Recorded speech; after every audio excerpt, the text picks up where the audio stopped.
Hi hello నమస్తే Navabhoomi YouTube channel కు స్వాగతం. భారతీయ చలనచిత్ర పరిశ్రమకు ఒక షాకింగ్ లాంటి వార్త. దర్శక శిఖరం శ్యామ్ బెనగల్ కన్నుమూశారు. ఆయన వయస్సు 91 సంవత్సరాలు. గత కొద్ది రోజులుగా అనారోగ్య సమస్యలతో బాధపడుతున్న ఆయన కొద్దిసేపటి క్రితమే తుది శ్వాస విడిచారు. ఈ విషయం తెలుసుకున్న సినీ అభిమానులు, ప్రముఖులు నివాళులు అర్పిస్తున్నారు. ఇక ఆయన లెజెండరీ దర్శకుడే కాదు, స్క్రీన్ ప్లే రచయిత ప్లస్ కవి, చిత్రకారుడు కూడా. గత కొద్ది రోజులుగా వృద్ధాప్య సమస్యలకు తోడు అనారోగ్య సమస్యలతో బాధపడుతున్న ఆయన ముంబైలోని ఓ ఆసుపత్రిలో చేర్పించారు. చికిత్స పొందుతూ ఆయన కన్నుమూశారు. ఇక శ్యామ్ బెనగల్ మరి పశ్చిమ బెంగాల్కు చెందిన వ్యక్తి అయినప్పటికీ హైదరాబాద్లోని తిరుమలగిరిలో 1934 డిసెంబర్ 14న జన్మించారు. ఇక శ్యామ్ బెనగల్ తండ్రి కర్ణాటకకు చెందిన ఒక ప్రొఫెషనల్ ఫోటోగ్రాఫర్. అందువల్ల ఆయన కొంకిని, ఇంగ్లీష్ అనర్గళంగా మాట్లాడగలరు. అదేవిధంగా చిత్ర నిర్మాత, దర్శకులు అయిన గురుదత్ శ్యామ్ బెనగల్కి బంధువు. అయితే అందువల్ల ఆయన ఉస్మానియా యూనివర్సిటీ నుంచి ఆర్థిక శాస్త్రంలో పట్టుబద్దుడయ్యారు. అదేవిధంగా భారతదేశంలో అంటే మొదట తెలంగాణలోనే ఒక ఫిలిం సొసైటీని ప్రారంభించారు.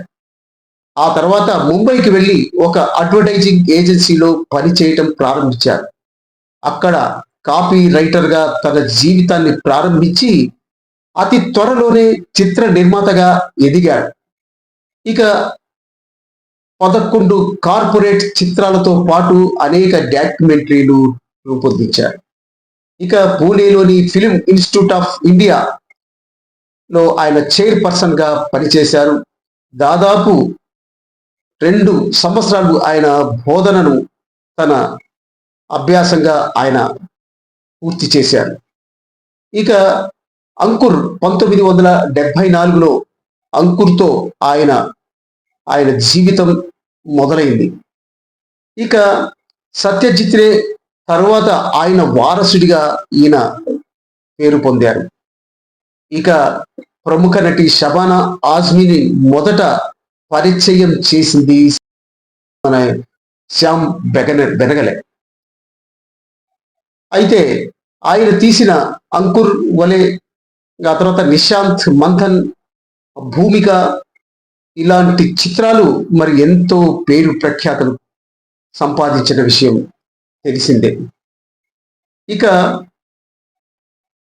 ముఖ్యంగా దక్షిణాఫ్రికాలో మహాత్మా గాంధీ ప్రారంభ సంవత్సరాలకు సంబంధించిన సినిమా అధ్యయనం the making of the Mahatma 1996 అది ఎంత పేరో తీసుకొచ్చింది. ఆ తర్వాత 2007లో దాదా ఫాల్కే అవార్డులు కూడా ఆయన అందుకున్నారు. ఇక ఆయన మరణం చలనచిత్ర పరిశ్రమకు ఎంత తీరని లోటుగా మనం చెప్పుకోవాలి. ఇక అలాంటి దర్శకుడు మనకు కనిపించడు. ఆయన స్ఫూర్తితో ఎంతో మంది దర్శకులు పుట్టుకొని రావచ్చు, కానీ నిజ జీవితాన్ని ఆయన వెలికి తీసి మరి మట్టి మనుషులను చూపించిన విధానం ఇంతవరకు ఎవరు అలాంటి సాహసాన్ని చేయలేకపోయారు. బ్లాక్ అండ్ వైట్ లో ఆర్ట్ సినిమాను ఆయన చూపించిన విధానం మరింతవరకు ఏ దర్శకుడు కూడా చూపించలేకపోయారు. ఆయన మృతి పట్ల మరి సినీ ప్రముఖులందరూ కూడా మరి నివాళులు అర్పిస్తున్నారు. ఆయన అభిమానులు మరి శోక సంద్రంలో మునిగిపోయారు. ఈ వీడియో నచ్చినట్లయితే లైక్ చేయండి, షేర్ చేయండి, సబ్స్క్రైబ్ చేయండి.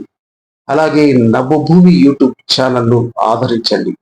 నవభూమి తెలుగు దినపత్రికకు ఎక్కడైతే విలేకరులు లేరో ఆ ప్రాంతంలో విలేకరులుగా పనిచేయటానికి ఆసక్తి ఉన్నవారు 9246213493కి ఫోన్ చేయండి. మా సంస్థలో మీరు కూడా భాగస్వాములు కండి.